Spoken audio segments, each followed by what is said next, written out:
Hey guys, Sarge here. Alright, Monday afternoon. China Evergrande. Markets are jittery on news of possible default. Black Swan? Well, here's what's going on.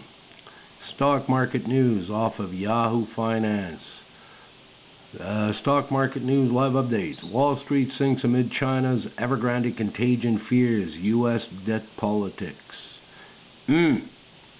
So two things going on here. Evergrande and the debt ceiling.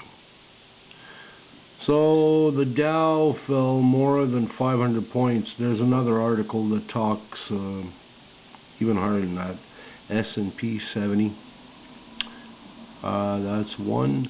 Here off of CBC News, they say that Toronto Stock Exchange was off 500. Dow was down about 800 points. And this is just on fears of what is coming. Nothing has come yet. There's no definitive answer. Nobody knows if China is going to bail them out or not. However, many investors fear that China won't because four other major construction conglomerates in China are in deep shit right now. So if China bails these out, the other guys are going to come knocking. So some investors are thinking, China may not bail them out. White House monitoring China's Evergrande. See what I said? There's two parts to it. First thing is Evergrande is rolling into U.S. financial markets. Investors remain on edge over whether a possible default reportedly in the billions would impact the U.S. economy and potentially its financial institutions. Second part of the article, what's this? Yellen warns again as debt ceiling looms. Blah, blah, blah. All right. There we go, guys. MSN, Business Insider. Evergrande's debt crisis has jolted the stock market. Here's why everyone's suddenly worrying about China's second largest property developer.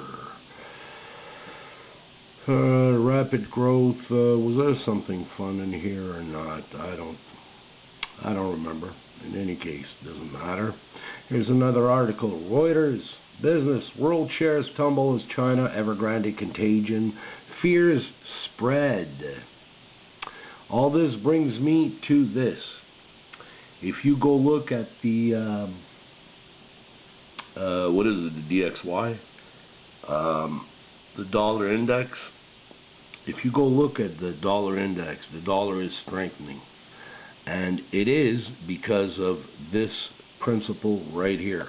I'm going to bring you up to make sure you can read it good. You see, this is Exter's pyramid. Inverted pyramid going from the highest risk asset to the lowest. What's at the bottom? Gold. What's right above? Paper money.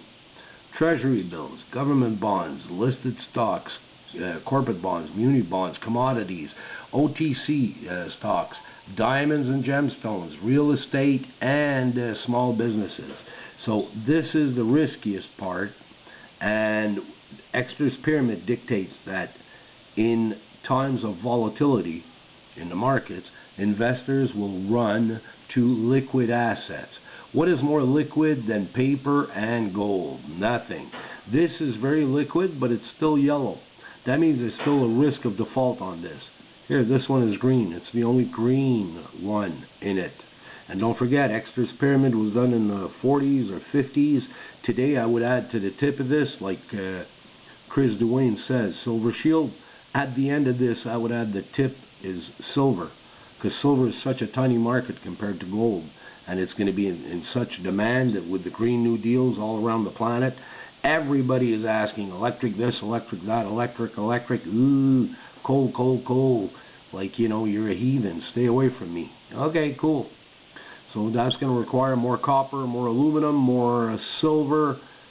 Gold is not a huge player in there other than a monetary asset. Silver is going to be revalued, I think, from the industrial side. In any case, what do I know? This is not financial advice. As I said before, if you take financial advice from me, you're an idiot. Do your due diligence. But keep your eyes open and your eyes on your head on a swivel, guys, because it is coming fast. Cheers.